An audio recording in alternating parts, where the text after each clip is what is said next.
उत्तर प्रदेश में 7वें चरण के मतदान तक भी राजनीतिक दलों के बीच आरोप प्रत्यारोप का दौर जारी और अब तो उत्तर प्रदेश के राज्यपाल ने भी मुख्यमंत्री अखिलेश यादव से सवाल किया है। इस वक्त हमारे साथ बात करने के लिए कांग्रेस के वरिष्ठ नेता सलमान खुर्शीद साहब हैं। गायत्री प्रजापति को लेकर राज्यपाल ने अखिलेश यादव से पूछा है कि वो मंत्रिपरिषद में हैं क्यों।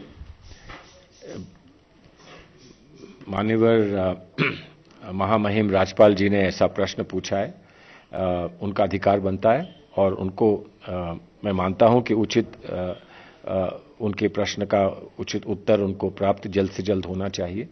मुझे थोड़ा आश्चर्य इस बात का है कि अगर वो संतुष्ट हैं इस बात से कि कार्रवाई नहीं हुई है और कार्रवाई होनी चाहिए और ये इतना गंभीर विषय है तो उस पर वो स्वयं कुछ कार्रवाई क्यों नहीं करते, ये बात समझ में नहीं आ रही। आप कानून के जानकार, आपको लगता है कि मुख्यमंत्री की अनुशंसा के बगैर वो कर सकते हैं?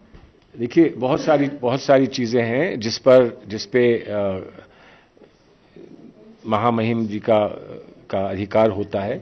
अगर वो ये समझते हैं कि ये करना अनिवार्य है उनके लिए, अगर सुरक्षा की दृष्टि से, अगर सामाजिक न्याय की दृष्टि से, अगर जो संवैधानिक व्यवस्था है उसकी दृष्टि से वो समझते हैं कि ये कार्रवाई जो है वो उचित है तो उनको करना चाहिए। अगर उस कार्रवाई में कोई कमी या त्रुटि प्राप्त मानी जाती है तो फिर कानून उसमें अपना निर्णय ले लेगा।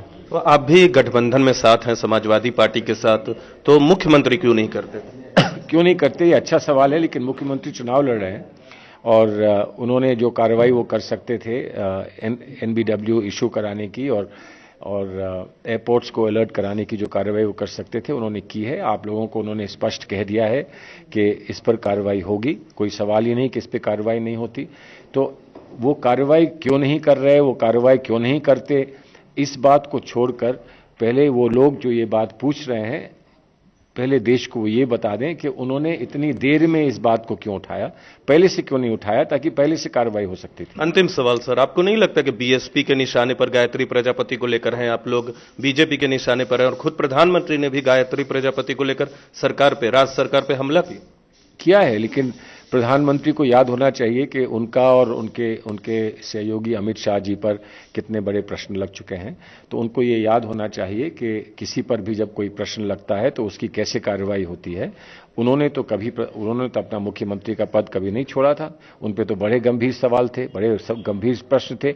आज वो जवाब में ये कह सकते हैं कि वो प्रश्न झूठे निकले, तो ठीक है, जो प्रजापति जी पर कार्रवाई होनी है वो होनी चाहिए और उस कार्रवाई में अंतिम निर्णय क्या आता है वो भी आपके सामने आ जाएगा। मंत्र का भी जिक्र किया, गायत्री मंत्र का उन्होंने जिक्र किया और मैं समझता हूं कि बड़ा खेद का विषय है कि बड़ा पवित्र मंत्र माना जाता है।